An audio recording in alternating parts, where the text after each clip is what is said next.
My name is Sandra, and I am 62 years old, a retired high school teacher, standing on my daughter Abigail's doorstep tonight. The December air bites through my thin coat as I clutch a handmade gift heart, racing with anticipation. 5 years ago, I sold our family home to help my 3 children start their businesses. Now I can hear laughter and Christmas music from inside this mansion that my sacrifice helped build. The door opens, and my daughter's face transforms from festive joy to cold confusion. "Mom, sorry this is a private event," she says, not inviting me in. "If you are watching this video, please let me know where you are watching from and hit subscribe to follow my journey of what happened next." Life before selling my home was comfortable and filled with love. David and I purchased our 2-story colonial house in a quiet suburb of Minneapolis when Abigail was just 3 years old. We spent 30 years in that home raising our 3 children, planting the maple trees that eventually towered over the backyard and creating a space that truly felt like ours. As an English literature teacher at Roosevelt High School, I spent my days sharing my love of books with teenagers, while David worked as a structural engineer for a major construction firm. Our house wasn't extravagant, but it was special to us. 4 bedrooms, 2.5 bathrooms, a spacious kitchen, where I taught all 3 children how to bake my mother's famous apple pie, and a sunroom. David added himself when we finally paid off the mortgage. That sunroom became my sanctuary, a place where I would grade papers while watching cardinals and blue jays visit our bird feeders. We had worked hard to pay off our 30-year mortgage 5 years early, celebrating with champagne and a sense of security that felt unshakable. Each of our children had unique personalities that were evident from an early age. Abigail, our firstborn, was always the ambitious one. Even in elementary school, she organized the other children, creating elaborate businesses, selling friendship bracelets, or running neighborhood lemonade stands, where she tracked profits in a little notebook. She excelled academically, graduating at the top of her class before heading to Wharton for her business degree, and later completing her MBA. She always talked about starting her own financial consulting firm one day. Ethan, our middle child, was the creative spirit in the family. Where Abigail saw numbers and strategies, Ethan saw flavors and experiences. His passion for cooking began when he was 12, and he would spend hours experimenting in our kitchen, sometimes creating magnificent meals and occasionally spectacular disasters that had us ordering pizza at the last minute. His dream was to open his own restaurant, something intimate and unique that would showcase his culinary perspective. Fiona, our youngest, inherited my love of literature but paired it with a keen eye for fashion and aesthetics. While her siblings were focused on business plans and recipes, Fiona was sketching clothing designs and transforming thrift store finds into stylish outfits. After college, she worked for several boutiques, learning the retail side of fashion, while dreaming of opening her own upscale clothing store that would feature local designers and sustainable fashion. Our family traditions centered around our home. Sunday dinners were mandatory, even when the kids became teenagers with busy social lives. Christmas was always special, with each family member adding one new ornament to the tree every year, a visual timeline of our lives together. The house was where we gathered to celebrate victories and comfort each other through disappointments. It was the foundation of our family. Everything changed 7 years ago on a rainy Tuesday afternoon. I was explaining Shakespeare's use of iambic pentameter to my sophomore English class when the school principal appeared at my classroom door with a grave expression. David had collapsed at a construction site. A massive heart attack, they said. By the time the ambulance arrived, he was gone. I remember standing in that hospital hallway, unable to process the news that my husband of 35 years would never come home again. David, who still left love notes in my lunch bag. David, who had just started planning our retirement. David, who was supposed to grow old with me in the home we had built together. The next few weeks passed in a blur of funeral arrangements, paperwork, and grief so profound it felt physical. Our children came home immediately. Abigail took charge of the funeral arrangements, her organizational skills deployed as a shield against her emotions. Ethan cooked for everyone, feeding neighbors and friends who came to offer condolences. Fiona sat with me in the evenings, sometimes talking about her favorite memories of her father. sometimes just holding my hand in silence. After the funeral, life had to continue somehow. The children returned to their lives in different cities. Abigail to Chicago, where she worked for a large financial firm. Ethan to Boston, where he was sous chef at an up-and-coming restaurant. Fiona to Minneapolis, close enough to visit regularly, but living her own life with roommates in an apartment downtown. I returned to teaching, finding solace in the routine and in my students who showed remarkable empathy despite their youth. My colleagues supported me covering classes on days when grief overwhelmed me, bringing meals during those first difficult months. Margaret, another English teacher and my closest friend, would often stay late after school helping me grade papers, so I wouldn't have to face an empty house quite so soon. The financial adjustment was significant but manageable. David had life insurance that paid off the small amount remaining on our home equity line of credit. His pension provided some income in addition to my teaching salary. We had always lived within our means, so while money was tighter, I could maintain the house and support myself. What was harder was maintaining the family connections without David. He had been the one to organize fishing trips with Ethan, to patiently listen to Abigail's detailed career plans, to discuss books with Fiona. I tried to fill those roles, calling each child weekly, trying to keep our Sunday dinner tradition alive when they visited. The house that had once felt perfectly sized now seemed too large, too empty. The silence accentuated by the absence of David's booming laugh. Holidays were particularly difficult. The first Christmas after David died, I could barely bring myself to put up a tree. The children came home and we went through the motions, but his empty chair at the dinner table was a presence we could not ignore. The second year was marginally easier. By the third Christmas, we had established new traditions, acknowledging David's absence while finding ways to celebrate together. Those first years as a widow taught me resilience I never knew I possessed. I learned to fix leaky faucets, to negotiate with contractors when the furnace needed replacement, to find joy in small moments, even as I carried grief with me. I thought I was doing well, rebuilding a life for myself while maintaining connections with my children. I never imagined how drastically things would change. It began innocently enough with phone calls from each of my children about their dreams and plans. Abigail was first calling one Sunday evening in early spring 5 years ago. "Mum, I think it's time," she said, excitement evident in her voice. "I've been working on a business plan for my own financial consulting firm. My former clients are ready to follow me, and I have potential investors interested. I just need capital for office space and to hire support staff."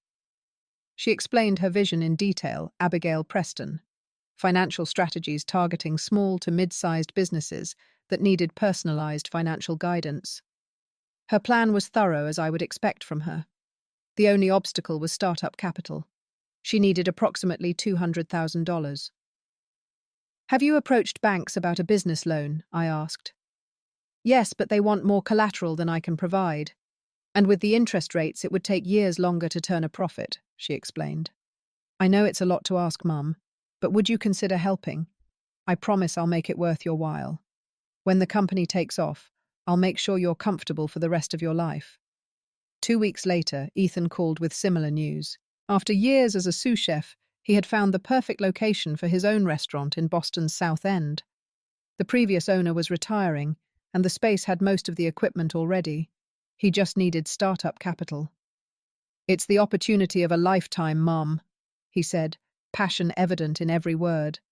"The neighborhood is up and coming, and my concept for seasonal, locally sourced comfort food with a modern twist is exactly what the area needs." Like Abigail, he had a business plan. Like Abigail, he needed approximately $200,000. Like Abigail, he promised that once successful, he would ensure I was taken care of. "When you come visit, you'll have the best table in the house always," he promised.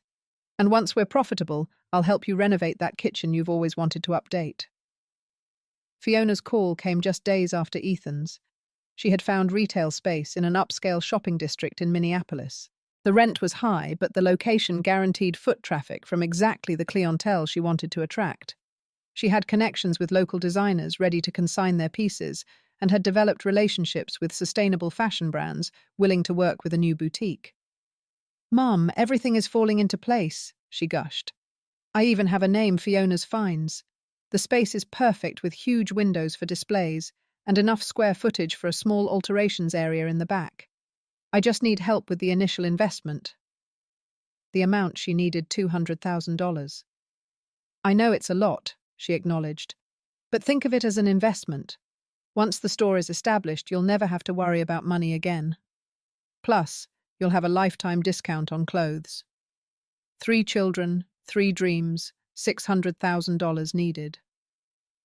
I sat in my sunroom that evening watching the sunset and thinking about possibilities.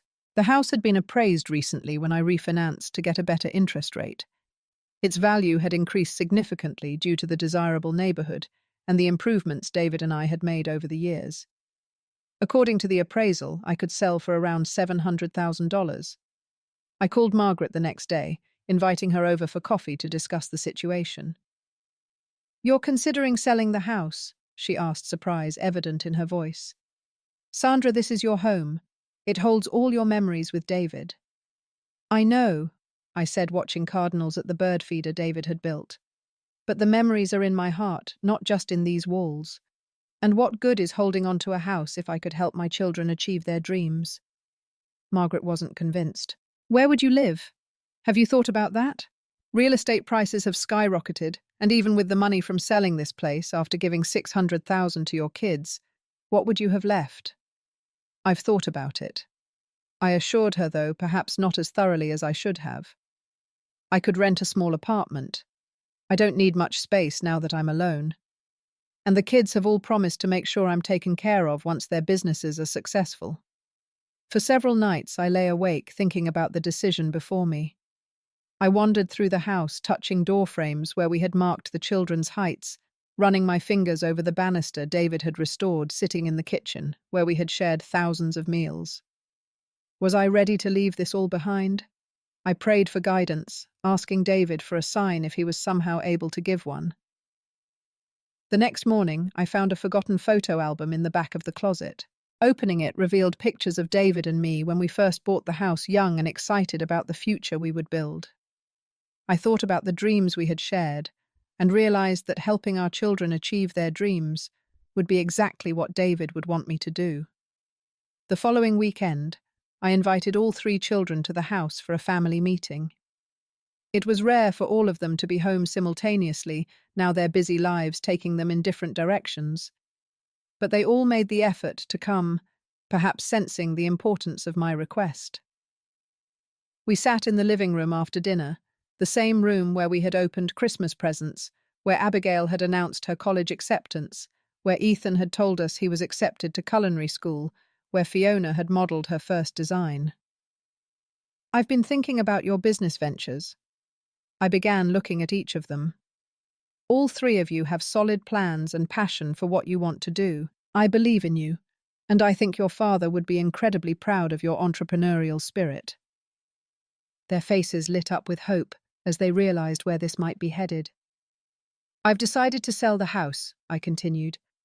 "After paying off the remaining equity line and setting aside some for my retirement, I should have enough to give each of you the startup capital you need." The room erupted in exclamations of surprise and joy. Abigail immediately began calculating timelines for her business launch. Ethan talked about menu concepts and renovation plans for his restaurant. Fiona described her vision for store displays and opening night festivities. "But Mum," Abigail finally said, her business mind catching up with her excitement, "where will you live?" "I'll find a small apartment," I assured them. "Something manageable on my retirement income." "No way," Ethan protested. "Mum, you can come live with me. I have a spare bedroom in my apartment." "Or with me," Fiona offered. Fiona, "At least until you find the perfect place." "Or you could invest in Abigail Preston Financial Strategies as a silent partner," Abigail suggested. "We could find you a nice condo with the profits in a year or 2. Their offers warmed my heart. They weren't just taking. They wanted to give back to ensure I was cared for after my sacrifice. We spent the rest of the evening planning, dreaming, all of us caught up in the excitement of new beginnings. The process of selling the house began the following week. There were repairs to make, decluttering to do, staging to arrange. The children helped when they could, coming for weekends to sort through belongings and help me decide what to keep, what to sell, what to donate. We uncovered forgotten treasures and memories with each closet and cabinet we emptied. Packing up David's things was the hardest part. His clothes still hung in our closet. His reading glasses still sat on his nightstand. His favorite coffee mug remained on the kitchen shelf. Each item held memories, and deciding their fate felt like losing him all over again. I kept his wedding ring, his watch, his favorite books. The rest I divided among the children or donated, hoping these pieces of him might bring others joy. The house sold faster than expected to a young family with 3 small children. Watching them tour the house, seeing their kids race up and down the stairs, just as mine once had helped ease the pain of leaving. This house would be filled with love and new memories. It felt right. On the day of closing, I signed the papers with mixed emotions. This was the end of one chapter, but the beginning of another. I received a check for $725,000 more than the asking price due to a bidding war. After paying off the equity line of credit, I had approximately $700,000. As promised, I gave each child $200,000. Their gratitude was overwhelming. Abigail cried something I rarely saw her do. Ethan hugged me so tightly I could barely breathe. Fiona made me promise to be at her store opening as the guest of honor. I kept $100,000 for myself, placing it in a retirement account that my financial advisor assured me would provide supplemental income along with my teacher's pension and Social Security. It seemed like enough at the time. After all, I wouldn't have a mortgage anymore, and the children had promised to help if I needed anything. As I handed over the keys to our family home, I truly believed I was making the right choice. I had no way of knowing what the future held, or how quickly promises can be forgotten when lives get busy and success changes perspectives. Finding a new place to live proved more challenging than I had anticipated. The rental market in Minneapolis had become increasingly expensive, and my budget was more limited than I had planned. My retirement income, combined with the interest from my savings, would allow for about $1,200 monthly for housing, but most one-bedroom apartments in safe neighborhoods started at $1,500. For several weeks, I stayed with Fiona and her roommates in their apartment while searching for a place of my own. Though they were welcoming, I felt like an intruder in their youthful space, conscious of taking up room and interrupting their normal routines. I needed to find my own place quickly. The breakthrough came through Margaret, who mentioned that her neighbor's parents were looking for a tenant for a room above their garage. Larry and Alice Johnson were in their 70s empty nesters, with a detached garage that had been converted into a studio apartment where their son had lived before moving out of state. I met them on a sunny afternoon in June. Their home was a well-maintained bungalow in a quiet neighborhood about 30 minutes from downtown Minneapolis. Larry, a retired postal worker with a full white beard, showed me the space, while Alice, a former librarian with kind eyes and silver hair, always pulled into a neat bun, pointed out the features they had added for their son. The apartment was small, approximately 400 square feet, but thoughtfully designed. A combined living and sleeping area with a Murphy bed that folded into the wall to create more space during the day. A kitchenette with a 2-burner stove, mini refrigerator, microwave, and enough counter space to prepare simple meals. A bathroom with a shower, no tub. The windows faced east, allowing morning sunlight to fill the space. "We're asking $850 a month," Alice explained, "which includes utilities and internet. We know that's below market value, but we're more interested in finding the right person than maximizing profit." It was significantly less than I had budgeted for housing, and while smaller than I had hoped, the space was clean, private, and in a safe neighborhood. More importantly, Larry and Alice seemed like people I could trust as landlords. I agreed to take it moving in the following weekend, with the few pieces of furniture I had kept from the house, a small bookshelf, an armchair, my desk, and personal items that held sentimental value. The first few months after selling the house were filled with frequent communication with my children as they launched their businesses. Abigail leased office space in a prestigious downtown Chicago building with a view of Lake Michigan. She sent photos of the sign being installed on her door, Abigail Preston Financial Strategies. She hired an assistant and a junior advisor, and her first clients transferred their portfolios to her management. "Mom, you would be so proud," she told me during our weekly phone calls. "We've already exceeded our projected client acquisition rate for the first quarter. I've been networking at these exclusive events, and the connections are invaluable." She invited me to Chicago for the official opening of her office, and I spent a weekend there attending her champagne reception and marveling at how professional and confident she looked, explaining investment strategies to potential clients. She put me up in a nice hotel and took me to an expensive restaurant, insisting on paying for everything. "This is just the beginning, Mom," she assured me. "Once we're really established, I'll fly you out more often, maybe for a shopping weekend on Michigan Avenue." Ethan's restaurant progress was equally exciting. He named it Harvest, emphasizing his commitment to seasonal, locally sourced ingredients. I visited during the renovation, watching as he directed contractors with the same focus he once applied to preparing complex meals in our kitchen. He had hired a small staff and was training them in his culinary philosophy. "Try this, Mom," he would say, offering samples of dishes he was developing for the menu. "Does the fennel come through? Do you think it needs more acid?" I attended the soft opening of Harvest, a special event for family and friends before the official launch. The space was beautiful, with warm lighting tables made from reclaimed wood and an open kitchen where diners could watch Ethan and his team work. The food was incredible, complex yet comforting, and I felt a surge of pride seeing my son in his element, confidently directing his kitchen staff and greeting diners. "Once we get the rhythm down, you should come stay for a week or two," he suggested. "I have a pull-out couch in my apartment, and you could really experience Boston properly." Fiona's boutique, Fiona's Finds, opened in an upscale shopping district in Minneapolis. The space was airy and elegant, with carefully curated clothing and accessories displayed like art installations. She had a small section dedicated to local designers and another featuring sustainable brands. Even the shopping bags were made from recycled materials and designed by a local artist. Being close by, I was able to help with setting up displays and organizing inventory before the grand opening. Fiona introduced me to everyone as the investor who made this possible and included me in decisions about store layout and opening promotions. "Mum, I want you to pick out anything you like," she insisted the day before opening. "A whole new wardrobe on the house. It's the least I can do after your incredible support."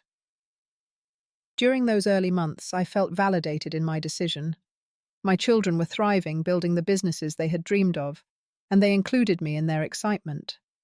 They called regularly, sent photos of developments, asked for my opinion on business decisions. I visited each of them, saw their achievements firsthand, and felt like an important part of their lives. But gradually, almost imperceptibly, at first things began to change. The phone calls became less frequent. Weekly calls became bi-weekly, then monthly. When we did speak, the conversations grew shorter, more distracted. They were busy, of course, which I understood. Running a business demands incredible time and energy. Abigail was the first to show signs of distance. "Sorry, Mum, I can't talk long. I have a potential major client coming in 20 minutes, and I need to review their portfolio." Or, "Can I call you back tomorrow? I'm heading into a meeting right now." The promised callbacks often never came. When I suggested visiting Chicago again, there was always a reason it wasn't a good time.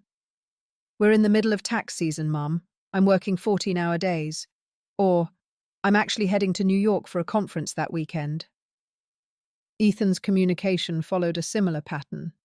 His texts became briefer, often just quick updates rather than conversations. "Health inspector today. All good. Talk soon." When I called, I frequently got his voicemail, and it might be days before he responded. "The restaurant business is crazy, Mum. Sometimes I don't sit down for 12 hours straight." My offers to visit and help were gently deflected. "It's really not a good time, Mum. The kitchen is chaotic right now, and my apartment is a disaster. Let's plan for sometime this fall, okay?" Fiona, despite being geographically closest, became just as distant. Her store was gaining popularity, featured in local-style magazines, and building a loyal clientele. She expanded her hours and hired additional staff to keep up with demand. When I stopped by the store one afternoon thinking I might take her to coffee during a break, she seemed flustered by my unannounced visit. "Mum, I appreciate you coming by, but I have a client coming in for a personal shopping appointment in 15 minutes. I need to prepare the dressing room with options for her. Can we catch up another time?" I began to feel like an intrusion in their lives, rather than a welcome presence. My texts and calls increasingly went unanswered, or received delayed perfunctory responses. Invitations to family events became rare. I made excuses for them, telling myself they were establishing their independence and building their futures. Wasn't that what I had wanted for them? Wasn't that why I had sold the house? I tried to fill my days with other activities, volunteering at the local library, taking a watercolor class at the community centre, having coffee with Margaret when our schedules aligned. But as holidays approached, the distance became more pronounced and painful. For Thanksgiving, none of my children invited me to join them. When I asked about their plans, hoping for an invitation, the responses were vague. "I think I'm going to a friend's place this year," Ethan texted. "The restaurant is open for a special Thanksgiving service, and I need to be there for most of the day anyway." "Some of my clients are hosting a networking dinner," Abigail explained. "It's really more work than pleasure, but I should make an appearance." "My assistant manager invited me to her family's place," Fiona said. "Since the store is having a Black Friday event, it makes sense to stay in town. I spent Thanksgiving with Larry and Alice, who kindly invited me to join their family gathering. While I appreciated their inclusion, I couldn't help but feel the absence of my own children as I helped Alice mash potatoes and set the table for guests who were not my family." As December arrived and Christmas decorations appeared throughout the neighborhood, I thought surely the holiday would bring us together again. I sent texts to all 3 children asking about their Christmas plans and suggesting we coordinate a family gathering. The responses were non-committal. "Not sure yet," from Ethan. "Have to check my calendar," from Abigail. "Still figuring it out," from Fiona. By mid-December, I still had no concrete plans with any of my children. I threw myself into creating homemade gifts for them, wanting to give something personal despite our distance. For Abigail, I knitted a luxurious cashmere scarf in her favorite shade of blue. For Ethan, I compiled a photo album of family recipes, including handwritten cards from his grandmother and pictures of him cooking throughout his childhood. For Fiona, I made delicate beaded jewelry earrings and a necklace that would complement the aesthetic of her boutique. Still, no invitations came. I began to wonder if I would spend Christmas alone in my tiny apartment when I received an unexpected piece of information. Margaret called me one evening, her voice hesitant. "Sandra, I don't want to upset you, but I thought you should know. Jennifer works part-time for Abigail's firm, now doing some administrative work." Jennifer was Margaret's daughter, who had recently moved to Chicago. "She mentioned that Abigail is hosting a big Christmas party at her house on Christmas Eve. Jennifer is helping with the preparations. She assumed you would be there and was looking forward to seeing you." My heart sank. "Abigail hasn't mentioned any party to me." There was an uncomfortable pause before Margaret continued. "Jennifer said it's quite an event. Catered valet parking, live music. Apparently Ethan is flying in to help with the food, and Fiona is coming too. A family Christmas gathering that I, their mother, hadn't been invited to." I thanked Margaret for letting me know, assuring her I was fine when she expressed concern about how I was taking the news. After hanging up, I sat in my armchair by the window, watching snow begin to fall, and feeling a coldness inside that had nothing to do with the winter weather. I considered confronting Abigail, demanding to know why I hadn't been included. I drafted several text messages, but deleted them all. Instead, I made a decision that would either heal the growing rift in our family or expose just how wide it had become. I would go to Chicago for Christmas Eve. I would arrive at Abigail's house with my gifts and my love. Surely, face to face, my children would welcome me. Surely, seeing me on their doorstep, they would remember who had sacrificed to make their success possible. The bus ticket to Chicago took a significant portion of my monthly budget, but I purchased it without hesitation, along with a reservation at a modest hotel near the bus station. I packed my small suitcase with the gifts I had made and my nicest outfit, a dark green dress I had worn to faculty Christmas parties for years. The bus ride was long and uncomfortable, the seats too small for a comfortable nap, the bathroom tiny and smelling of harsh chemicals. I arrived in Chicago on the afternoon of Christmas Eve, checked into my hotel, and spent an hour getting ready, wanting to look my best despite my travel fatigue. Abigail's address was in an exclusive neighborhood of large homes with manicured lawns now covered in snow. The taxi driver whistled as we pulled up to the house, a 3-story brick mansion, with columns flanking the front door and large windows glowing with warm light. Luxury cars lined the circular driveway, and I could see waitstaff in black and white moving through the rooms inside. "You sure this is the right place?" the driver asked, clearly dubious that someone who had arrived by bus and was staying at a budget hotel would be attending such an elegant affair. "Yes," I said, paying the fare. "This is my daughter's house." I stood for a moment on the sidewalk, gathering my courage, watching guests in evening wear being welcomed at the door. Through the windows, I could see a massive Christmas tree in the foyer decorated in silver and blue, nothing like the mismatched sentimental ornaments of our family Christmases past. I clutched my bags of handmade gifts and walked up the path to the front door. The doorbell chimed melodiously, and moments later the door swung open. Abigail stood there in a black cocktail dress that probably cost more than my monthly pension. Her hair, professionally styled makeup, perfect. For a split second there was genuine joy in her eyes at seeing a new guest arrive. Then recognition dawned, and her expression shifted to shock, then embarrassment, then something like annoyance. "Mum," she said, her voice barely audible over the party sounds behind her. "What are you doing here?" "I came for Christmas," I said, trying to keep my voice steady despite the cold reception. "I brought gifts for you and your brother and sister. I heard you were all gathering here." Abigail glanced over her shoulder nervously, then stepped outside, partially closing the door behind her. The gesture was clear I was not to come in. "Mom, this is really not a good time," she said in a hushed voice. "This is a business event. Important clients are here, potential investors." "But Margaret's daughter said Ethan and Fiona would be here too," I said, confusion and hurt battling in my chest.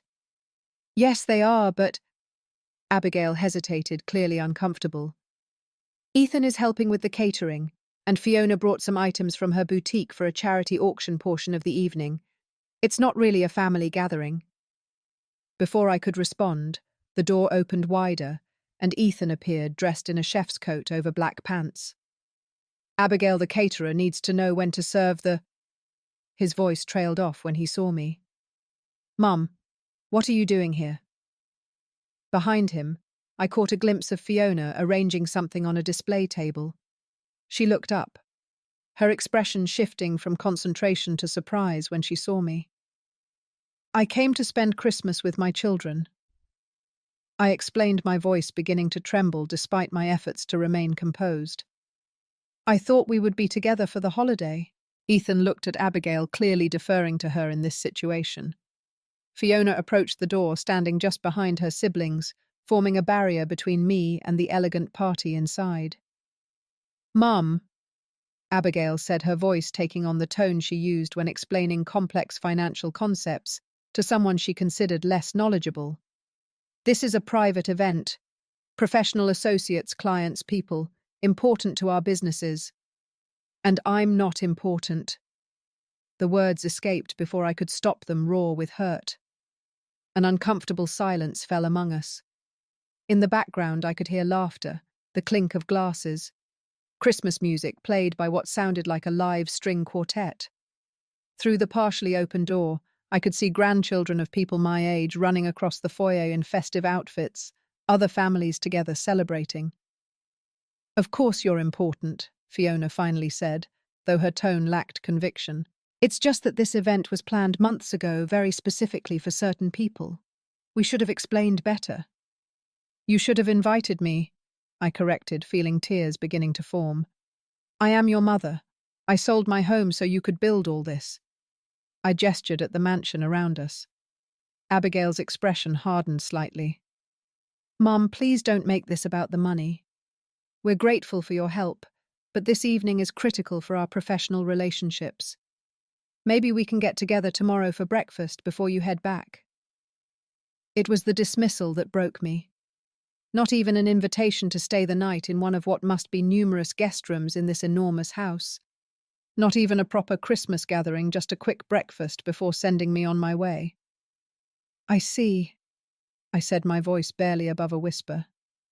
I understand now where I stand. I placed the gift bags on the porch step. Merry Christmas.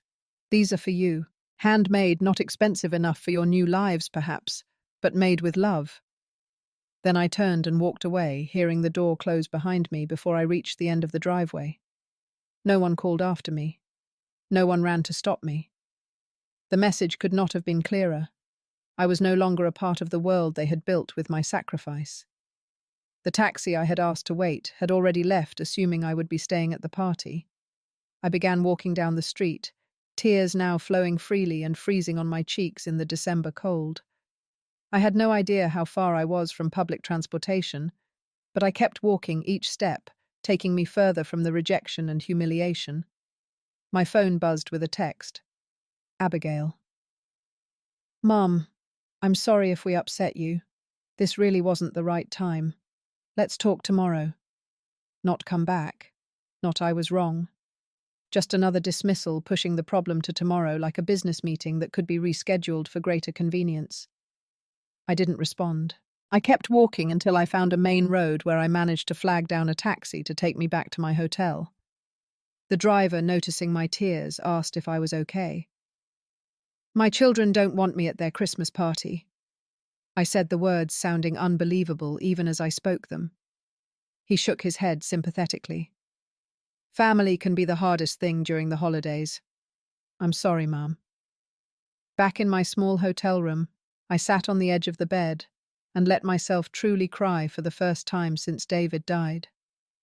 I cried for the home I had given up, for the family connections that had frayed, for the love and gratitude I had expected but not received. I cried until I had no more tears, then lay down on the unfamiliar bed, still in my green dress, and fell into an exhausted sleep. Christmas morning dawned grey and cold. I woke early, my eyes swollen from crying, and dressed quickly.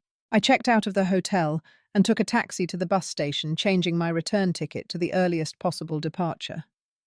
I wanted to be home in my small apartment above a garage, where at least I knew exactly where I stood. The bus ride back to Minneapolis was a blur. I stared out the window at the passing winter landscape, reviewing every interaction with my children over the past few years, seeing now the gradual shift from appreciation to obligation to dismissal. How had I missed the signs? How had I convinced myself that everything was fine, that the distance was just a normal part of them building their lives?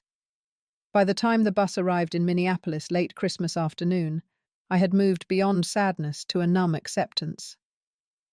I took a city bus to my neighborhood, then walked the final blocks to Larry and Alice's house, snow crunching under my boots in the gathering dusk. As I approached, I saw lights in their windows, a Christmas tree glowing in their living room. I would go to my apartment, I decided. I would not burden them with my pain on Christmas Day. But as I walked toward the garage, Alice appeared at their back door. Sandra, is that you? Come in. Come in. We were wondering where you were. Reluctantly, I changed direction and entered their warm kitchen, the smell of roast turkey and cinnamon immediately enveloping me. I thought you were spending Christmas with your daughter in Chicago, Alice said, taking my coat. That was the plan, I said, my voice hollow. Things changed. Alice studied my face for a moment, then called to her husband. Larry put another plate on the table. Sandra's joining us for Christmas dinner. No, really, I couldn't impose, I protested weakly. Nonsense, Alice said firmly. We always make too much food anyway, and no one should be alone on Christmas. I followed her to their dining room, where Larry was carving a turkey, and several of their adult children and grandchildren were gathered around a table laden with food. They welcomed me without question, making space at the table, passing dishes, including me in their family celebration, as if I belonged there. I managed to maintain my composure through dinner, participating in conversation, complimenting the food, even smiling at the grandchildren's excitement over their new toys. But when Alice brought out pie for dessert and casually asked, "So how was your trip to Chicago?" I felt my carefully constructed facade begin to crumble. "The children were busy," I said, trying to keep my voice steady. "They had a party. It wasn't a good time for a visit." Alice and Larry exchanged a look, and I knew they heard what I wasn't saying. After dinner, when the younger family members moved to the living room to play games, Alice gently led me to a quiet corner of the kitchen. "Tell me what happened," she said simply, placing a cup of tea in front of me. And somehow, sitting in that warm kitchen with this woman who had shown me more kindness than my own children, the whole story poured out. The house I had sold, the money I had given, the gradual distancing, and finally the ultimate rejection on the doorstep of a mansion my sacrifice had helped build. "I feel so foolish," I concluded. "I gave them everything, and now I'm living above a garage while they have mansions and businesses and no room in their lives for me." Alice was quiet for a moment, then shared something unexpected. "Our son doesn't call either," she said. "Moved to California 5 years ago, sends a card at Christmas calls maybe twice a year. We have 3 other children who are wonderful, but it still hurts every day." Larry joined us, adding, "You gave your children a gift, Sandra. What they've done with that gift, how they've chosen to treat you afterward, that reflects on them, not on you. You acted out of love. Never regret that." Alice reached across the table and took my hand. "You're not alone. We're here. And you have worth and dignity regardless of how your children treat you." That night, back in my small apartment, I cried again. But these were different tears. Not just of loss and betrayal, but of realization. I had defined my worth by what I could give to my children, by my usefulness to them. When that usefulness ended, I had become dispensable in their eyes. But that didn't mean I was dispensable, period. I still had value, still had a life to live, still had contributions to make to the world. In the days that followed Christmas, my phone buzzed with texts and calls from my children, probably coordinating their response to my unexpected appearance. I let them go to voicemail, not ready to hear excuses or half-hearted apologies. Instead, I began to think about what came next. I had given up my home and much of my financial security for my children. I would not give them my dignity and self-respect as well. New Year's Day found me sitting at my small desk by the window, a journal open before me, pen in hand. Outside, fresh snow covered the neighborhood in pristine white, a blank slate for the year ahead. I had spent the week since Christmas in deep reflection, alternating between grief, anger, and eventually a quiet determination to rebuild. I wrote in my journal, "Today I begin again," not as a mother whose value depends on her usefulness to her children, but as Sandra Preston, a woman with her own path to walk. The journal was new, a gift from Alice, who had gently encouraged me to write out my thoughts as part of the healing process. "Sometimes we need to see our pain on paper to begin to move beyond it," she had said, pressing the leather-bound book into my hands. I began by writing down all the emotions I had experienced on that Christmas Eve doorstep: humiliation, rejection, disbelief, abandonment. Seeing the words on paper didn't diminish their power, but somehow made them more manageable, like naming a fear makes it less terrifying. Next, I listed concrete steps I could take to rebuild my life. My financial situation was concerning but not dire. I had approximately $70,000 remaining in my retirement fund, a teacher's pension of $2,400 monthly, and Social Security benefits that would begin when I turned 65. It was enough to live modestly if I was careful, but not enough to feel secure about the future, especially with rising medical costs as I aged. I made an appointment with a financial advisor at my credit union, someone unconnected to Abigail's firm who could give me objective advice. He reviewed my situation and was cautiously optimistic. If you can generate even a small additional income, he suggested, it would make a significant difference in your long-term financial health.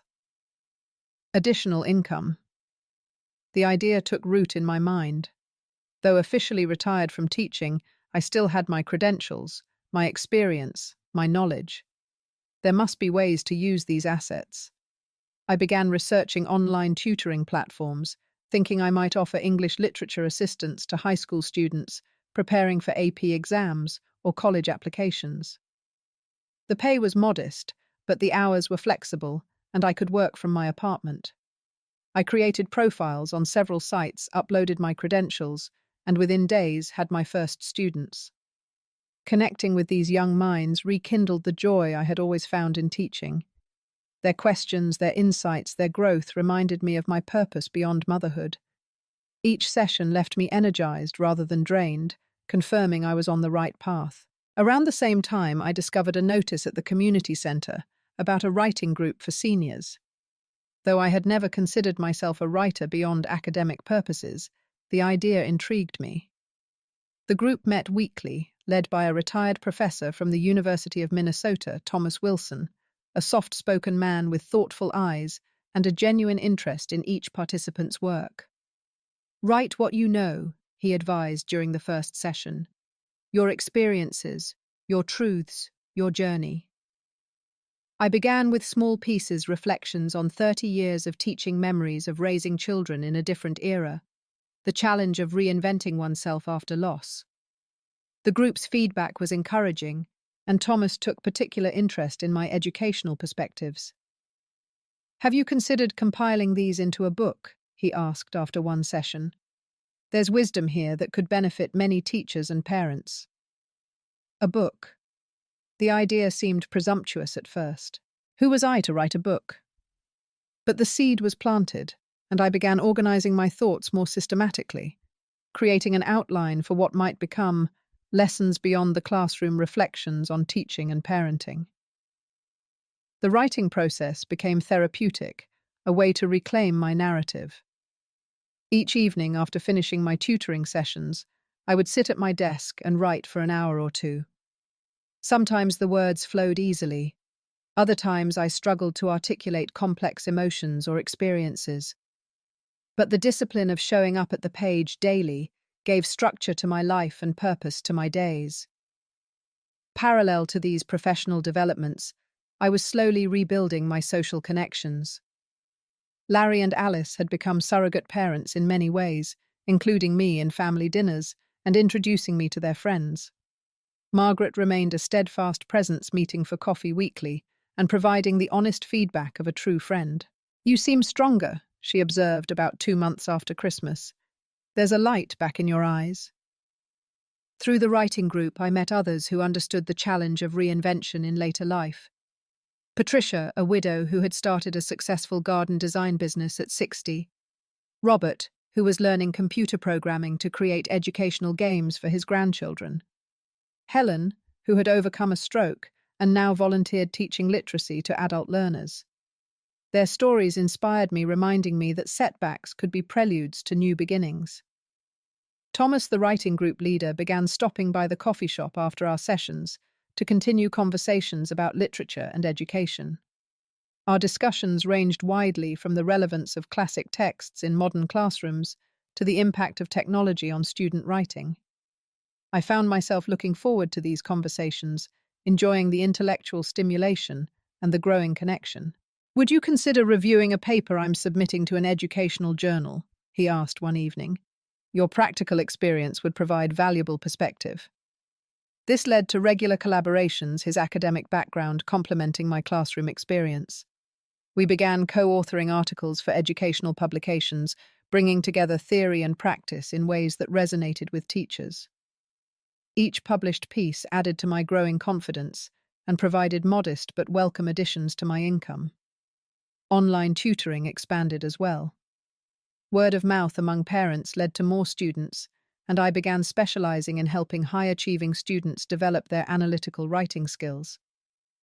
Several of my students were accepted to prestigious universities, their admission essays reflecting the clarity and insight we had worked to develop. As winter thawed into spring, my blog about education and midlife reinvention gained a small but dedicated following. Comments from readers. Many of them, teachers or empty nesters facing similar transitions, confirmed that my experiences resonated with others. "Your words gave voice to feelings I couldn't articulate," one reader wrote. "Thank you for sharing your journey." By early summer, about 6 months after that painful Christmas Eve, I had established a new routine and a renewed sense of purpose. My days were filled with tutoring, writing, and social connections that nourished rather than drained me. I was earning enough supplemental income to begin rebuilding my savings, small amounts set aside each month toward future security. Throughout this period of rebuilding, my children continued to reach out sporadically. Voicemails, texts, emails, each expressing confusion or concern, but never true understanding. "Mom, please call back. We're worried about you." Abigail. "Hey, Mum. Hope everything's okay. Let me know if you need anything." Ethan. "Mum, I miss you. Can we talk?" Fiona. I responded briefly, assuring them I was well but not engaging in deeper conversation. I wasn't ready. I needed to find solid ground beneath my feet, to know my own worth, independent of my relationship with them, before I could navigate those complex emotions.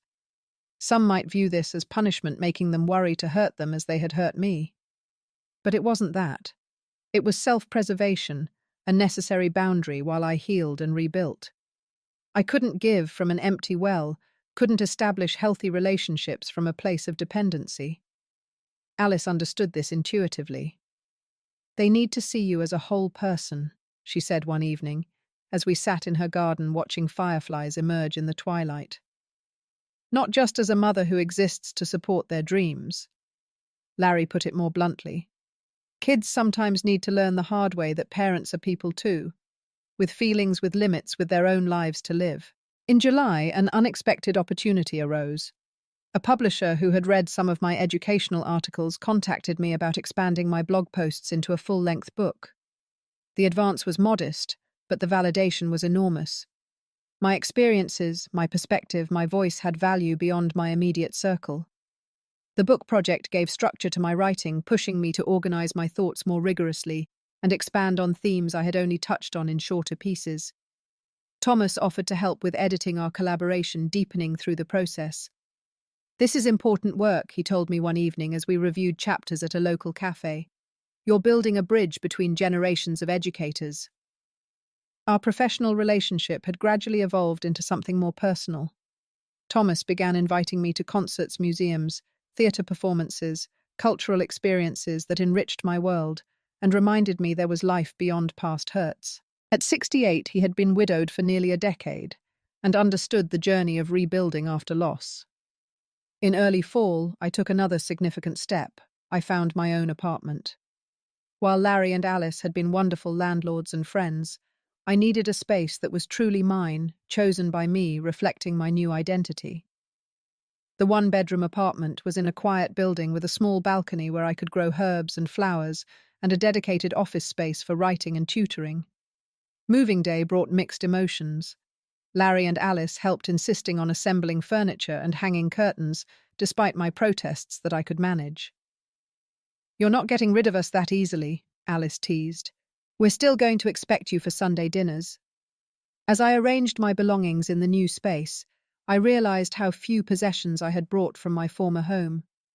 In the rush to sell and distribute funds to my children, I had hastily decided what to keep, what to give away, what to sell. Many treasured items had been left behind or given to the children. The antique desk that had been my grandmother's, the hand-knotted rug David and I had bought on our 20th anniversary trip, the collection of first editions I had accumulated over years of teaching. But I was learning that objects could be replaced more easily than self-respect. My new apartment gradually filled with items chosen specifically for this chapter of my life, comfortable but elegant furniture, artwork from local artists, bookshelves, filled with volumes that reflected my current interests rather than obligations to a curriculum. By November, my book was in the final editing stages, scheduled for publication in the spring. My tutoring business had grown to the point that I could be selective about students, focusing on those who were genuinely motivated to improve.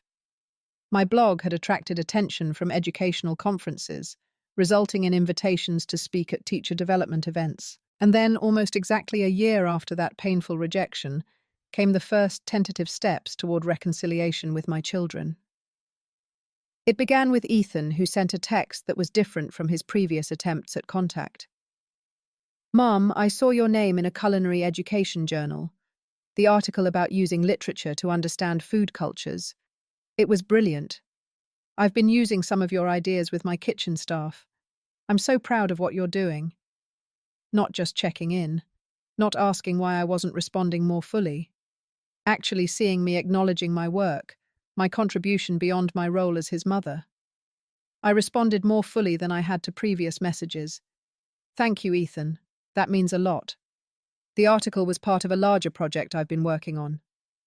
This led to a more substantive exchange, him asking questions about my writing, me inquiring about developments at his restaurant, not yet addressing the elephant in the room, but establishing a foundation for more difficult conversations to come.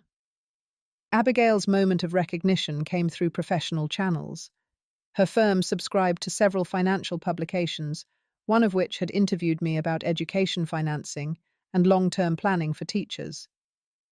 Mum, one of my junior associates, just put an article on my desk saying I should consider reaching out to this education finance expert for a potential collaboration. "It was you. I had no idea you were doing this kind of work now." Again, seeing me as a person with value beyond my maternal role. I agreed to a professional call, which eventually led to more personal conversation. Fiona discovered my blog through a customer who recognized my last name. "Are you related to Sandra Preston?" I follow her blog on education and midlife reinvention. It's been so helpful for my own transition. These moments of recognition created openings for real communication, for the hard conversations that needed to happen. I was ready now, standing on my own solid ground, to hear their perspectives and share my truth without being diminished by the exchange. I invited each of them separately to visit my new apartment.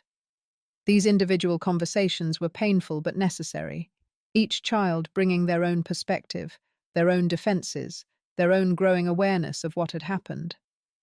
Abigail, always the most strategic, tried initially to minimize the Christmas incident. "It really wasn't a good time, Mum. You should have called first." "Would you have invited me if I had?" I asked directly. Her hesitation was answer enough. "I gave up my home so you could build your business," I continued. "I'm not asking for the money back, but I did expect to remain part of your life, to be treated with basic respect and inclusion." Eventually, she acknowledged the truth. "We got caught up in appearances, in impressing clients. It was wrong, and I'm sorry." Ethan was more immediately remorseful. "I should have spoken up that night. I knew it was wrong to leave you standing there." "Why didn't you?" I asked. Honestly, fear. Fear of disrupting Abigail's event, fear of creating conflict. I took the easy way out, and I've regretted it ever since. Fiona, always the most emotionally aware of my children, cried during our conversation. We became exactly the kind of people Dad would have hated, caring more about status than family. "I'm so ashamed, Mum." These conversations were beginnings, not conclusions. Trust, once broken, requires time and consistent effort to rebuild. I established clear boundaries, making it known that while I was open to healing our relationship, I would not tolerate being marginalized or taken for granted again. "I love you," I told each of them. "But I also respect myself now in ways I didn't before. My life has value and purpose beyond supporting your dreams." As Christmas approached again, the question of how we would handle the holiday naturally arose. Abigail suggested hosting at her home again to create better memories than last year. "No," I said firmly. "This year, if we're going to gather, it will be on neutral ground or at my apartment. I need you to come to me this time." They agreed, perhaps understanding the symbolic importance of this reversal. And so, on Christmas Eve, 1 year after standing rejected on a doorstep, I hosted my children in my new apartment. It was not an elaborate affair like Abigail's previous party. We had a simple meal prepared together in my small kitchen. We exchanged modest gifts, focusing on meaning rather than monetary value. We acknowledged the difficult year behind us and discussed hopes for healthier relationships ahead. It wasn't perfect. There were awkward moments, old patterns that threatened to reassert themselves, but it was authentic, a tentative new beginning based on mutual respect rather than expectation or obligation. After they left, I sat on my balcony, despite the winter cold, looking up at the stars and reflecting on the journey of the past year. I had lost a house, but found a home within myself. I had experienced rejection, but discovered new connections. I had faced financial uncertainty, but created unexpected opportunities. Most importantly, I had redefined success on my own terms, not measured by what I gave to others or how useful I could be, but by my own growth, my own contributions, my own joy. Thomas called just before midnight. "Merry Christmas, Sandra. How did it go with your family?" "It was a beginning," I said. "But regardless of where that path leads, I know I'll be okay. Better than okay."